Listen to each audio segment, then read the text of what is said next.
Hello, my name is Lieutenant Dan Garcia. I'm a nurse anesthesia student at the Uniformed Services University of the Health Sciences. Today I will be discussing the book Strategic Organizational Change, a Practitioner's Guide for Managers and Consultants. About the author, Michael A. Beitler, PhD. Dr. Beitler wrote several books, including Learning and Development Agreements with Mid-Career Professionals, Contract Learning and Organizational Learning and Development, Self-Directed Learning Readiness at General Motors Japan, and Strategic Organizational Learning. His experience ranges from being a consultant for Fortune 500 companies to teaching MBA programs at several universities, and additionally he is an internationally renowned keynote speaker and author.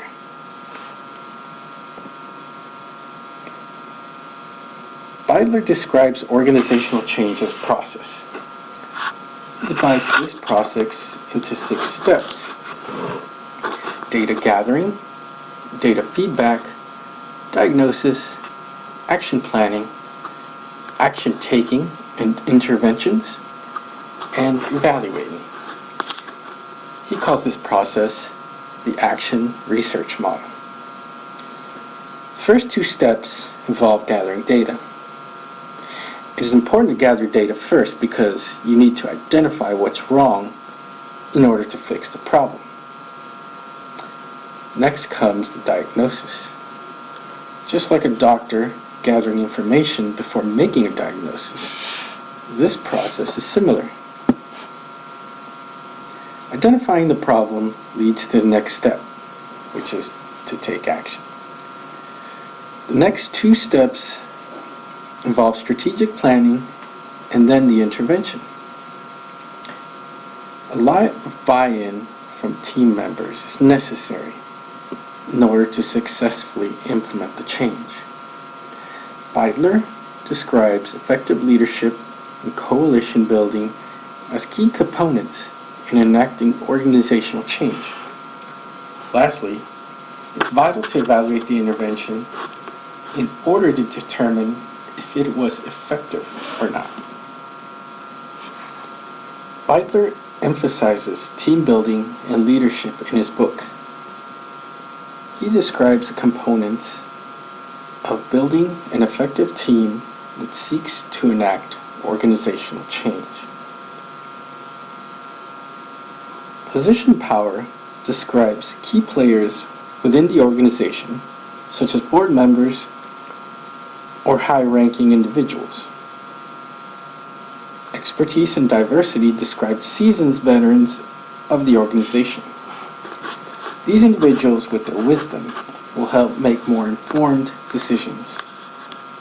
Next, these individuals on the team must have established credibility within the organization in order for your team to be reputable. Finally, the team must have proven leadership. These individuals will help guide the team, but they must lead by example in order to be taken seriously.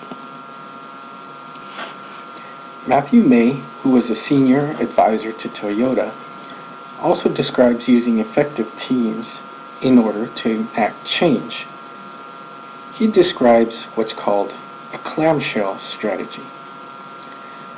This clamshell strategy describes building a team similarly, then allowing great creative freedom in order to accomplish a task. Simply put, the supervisor provides support from above, and the team does the heavy lifting from the bottom, just like a clam, and when it opens, a pearl of innovation results. 3 leadership traits May describes are integrity, vision, and guidance. First trait describes a leader's accountability and consistency in doing the right thing. Vision means the leader is always looking forward, always looking ahead, for new opportunities.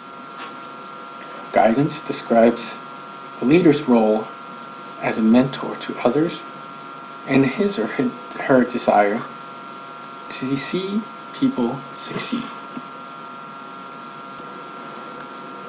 As previously mentioned, Dr. Beitler is a world-renowned author and consultant. His work with successful companies is well documented. He's had success working with successful companies such as Fortune 500 organizations. He earned a PhD in leadership development from the Union Institute in 1997.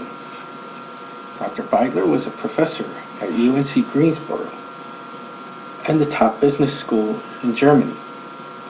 He is praised and well respected in his community. So what is the relevance to uniformed services? Well, when you apply it to a military setting, these seem similar to military strategic planning. The commander would need to know about his unit information to determine if it's functioning well. Additionally, if there's a policy or procedure that is unsafe, out of date, information must be gathered in order to determine why. If performance of his unit is low, he or she will need to know why. After data is gathered from troops and supervisors, diagnosing the problem is necessary before implementing a strategic plan for changing the policy or procedure. Simply put, if you don't know what's broke, how can you fix it? After implementing a policy or procedure change, the commander must evaluate its effectiveness in order to determine if the intervention was successful. Personally, as a commander, I would adapt this process as appropriate to my situation. Dr. Robert Murphy, who authored a text for the Army War College, describes another process for organizational change that encompasses some components of Beitler's plan. Strategic management and creating an environment for change. Strategic management simply asks, what do I need to change? Similarly, data must be gathered and a problem identified. Methods for implementing this plan and its evaluation are also included in this step. Creating a climate for change parallels Beitler's effective team building and leadership qualities, and similarly also talks about buy-in. It describes forming a powerful coalition, encouraging others to act, and for the leader to effectively communicate their vision. As an APN, and especially as a DNP, enacting change will be a constant in my career. There will always be a better way to do something and improve patient safety and decrease costs through process improvements. Simply willing a change is counterproductive and solves nothing. A strategic approach is necessary in order to effectively enact change. Beitler may describe eliciting buy-in and cultural changes, and nursing is certainly no exception. Initially, you'll have to get the buy-in from the older people who claim this is the way we've always done it, and so on and so forth. And I know most nurses know what I'm talking about. I will apply these concepts when seeking to improve nursing processes at the hospital or institution where I will be working at. As I mentioned, as a DNP, I'll be always working and striving to first and foremost improve patient safety, and as always, if there's a better way to do it, I would like to find it. As the end of my presentation, these are my references.